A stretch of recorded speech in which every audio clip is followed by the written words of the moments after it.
Hello everyone. Today we are going to learn plant life cycles, alteration of generations.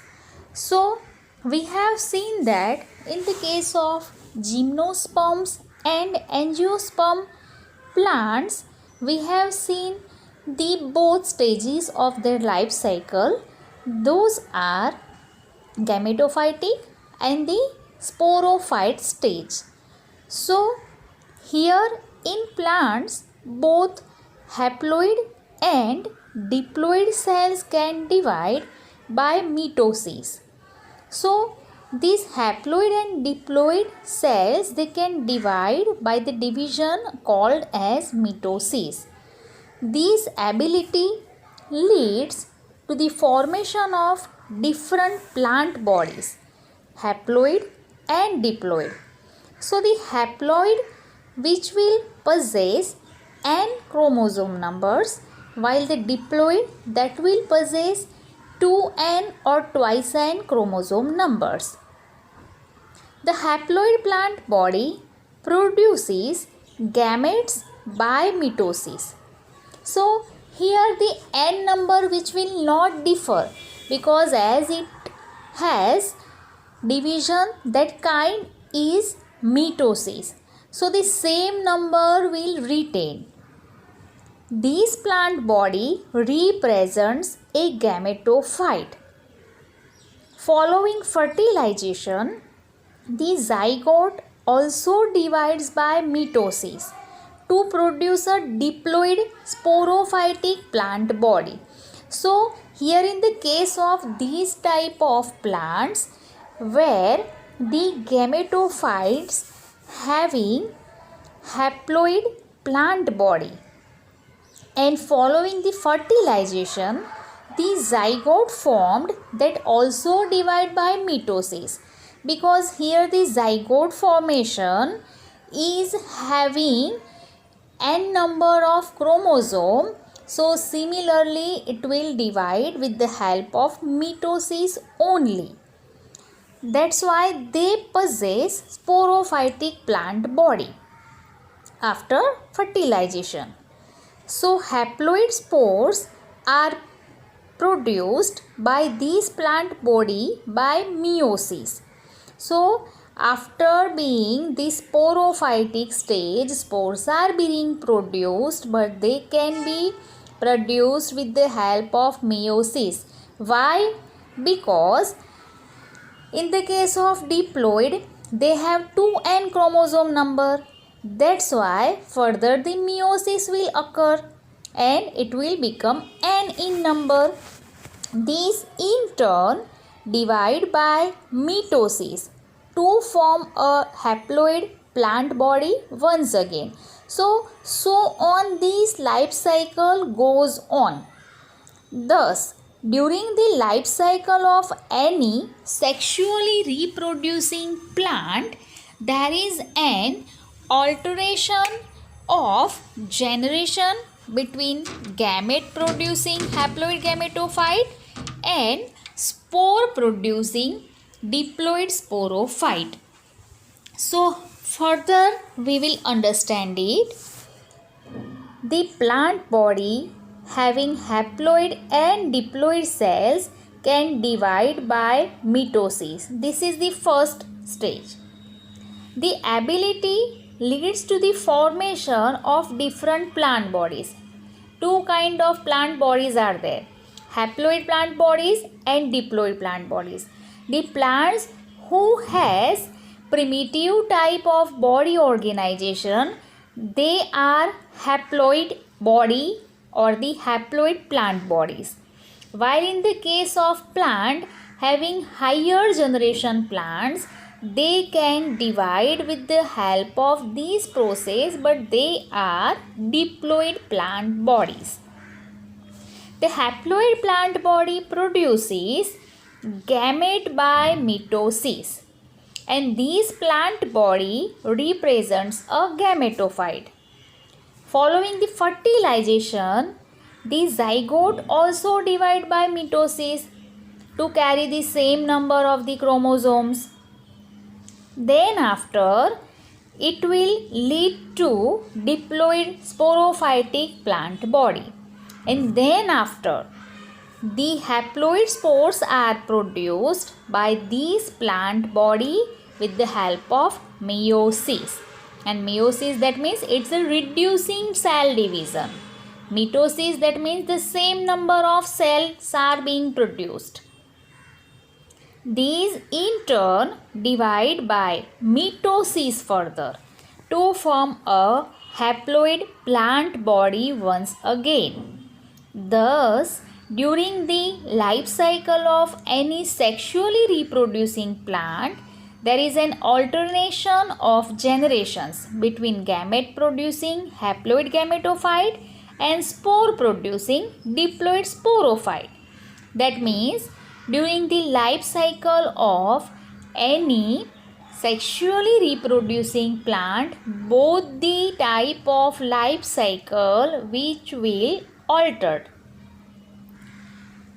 So here in the first figure, for haplontic type of the plants, here firstly the spores which are being produced from the gametophytes with the help of gametogenesis, syngamy occurs. That means the similar number of the gametes are produced, and then after the zygote will formed. Zygote which will then converted into the spores. Now, whenever the spores are here, they will then change it to gametophyte. So, however, different plant groups as well as individuals representing them differ in the following patterns. So, plants having two types of the gametophytic and the sporophytic stages in their lives. First, the sporophytic generation is represented only by the one-celled zygote. One cell, that means having two different types of the spores are here. They are not free-living sporophytes. Meiosis in the zygote results in the formation of haploid spores. So meiosis, that means what is the process here? Meiosis, that is the similar kind of the chromosome numbers will be there. The haploid spores divide mitotically and form the gametophyte. The dominant photosynthetic phase in such plants is free-living gametophyte. So here the sporophytic generation is not free-living, but the gametophytic generation is free-living, and this kind of life cycle is termed as haplontic. So many algae such as Volvox, Spirogyra and some species of Chlamydomonas represent this pattern. So we can say like this, the body or the plant bodies which are of the primitive basis, they can follow this type of the pattern where the gametophytic is the free living and it's the photosynthetic one. It can do photosynthesis, it can achieve their food with the help of photosynthesis, etc.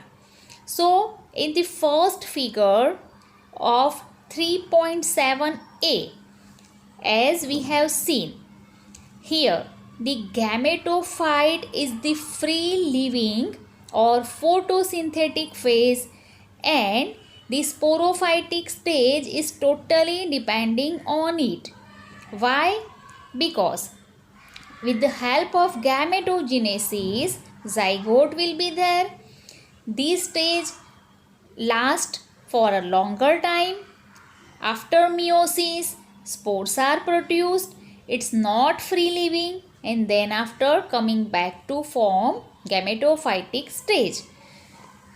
Now, the second criteria.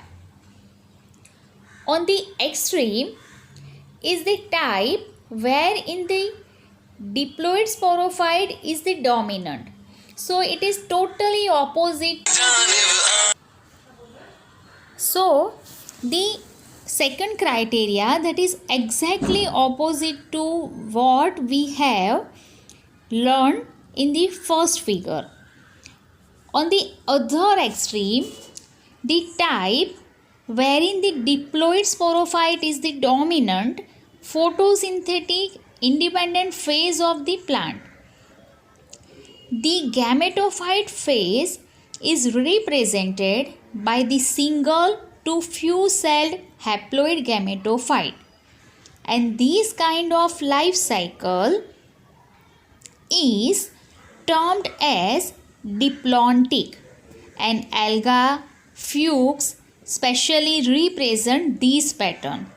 And in addition to all seed bearing plants, that means gymnosperms and angiosperms, follows this kind of life cycle during their lifespan.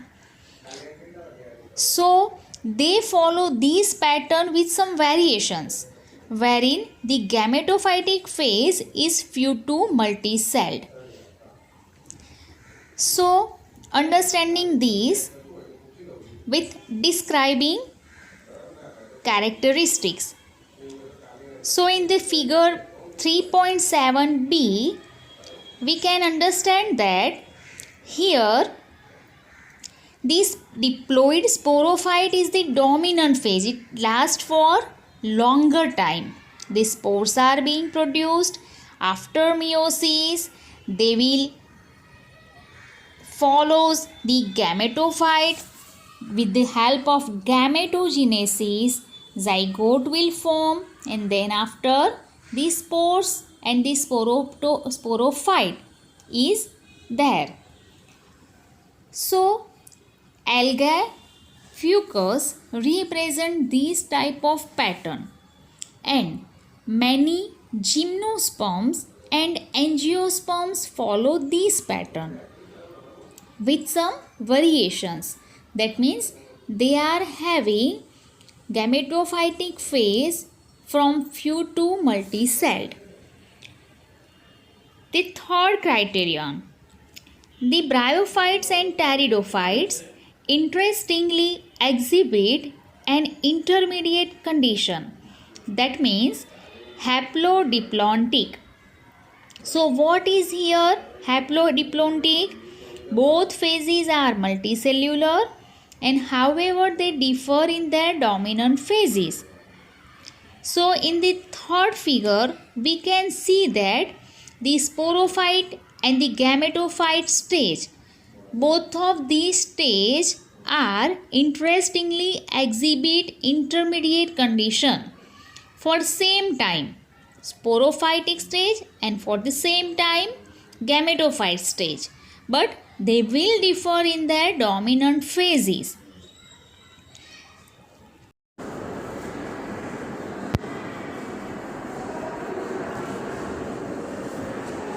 Now, a dominant independent photosynthetic thalloid or erect phase is represented by a haploid gametophyte, and it alternates with the short-lived multicellular sporophytes, totally or partially, dependent on the gametophyte for its anchorage and nutrition.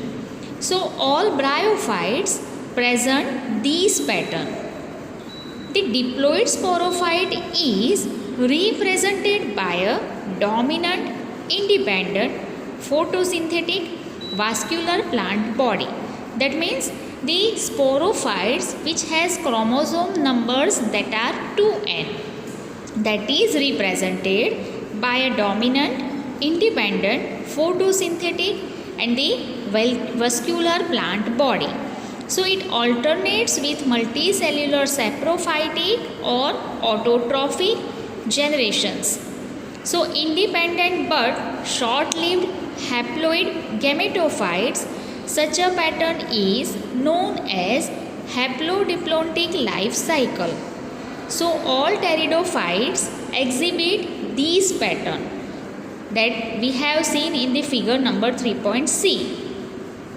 So interestingly, while most algal genera are haplontic, that means they have n chromosome numbers, and some of them such as ectocarps, Polysiphonia and the calves are haplodiplontic. That means in their life cycle they possess both.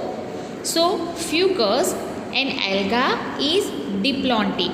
So however it is algae, it must be haplontic plant body. But here in the case of fucus, it's an diplontic plant body. So as far as we have seen the three types of life cycles in plants. They are haplontic, diplontic and haplodiplontic. What is haplontic life cycle? So haplontic life cycle, it is the kind of the life cycle in that the after meiosis process, zygote result in the formation of haploid spores. While in case of diplontic, in this kind of life cycle, the haploid gametophytes, and after they are possessing the zygote having their diplontic body. Here the sporophyte is the dominant phase. While in case of haplodiplontic, we can say in case of bryo and pteridophytes, an intermediate condition is seen. So in this condition, we can say both the types of haplontic and diplontic phases are seen. They are multicellular, and however they can be differ in their dominant phases. So we have certain examples for this. That means interestingly the most algal genera are haplontic, but some of them such as ectocarps, Polysiphonia and calves are haplodiplontic. That means in their life cycle they possess both type of intermediate conditions, while fucus and alga, although it is the diplontic life cycle body. So as far as we have seen the different types of plant life cycles and the alternation of their generations. So the haplontic, diplontic or the haplodiplontic types of the conditions which are majorly depending on the chromosomal number. As far as they also having the primitive to higher plants. So in all of these plants, these conditions of their life cycle differs. Thank you so much.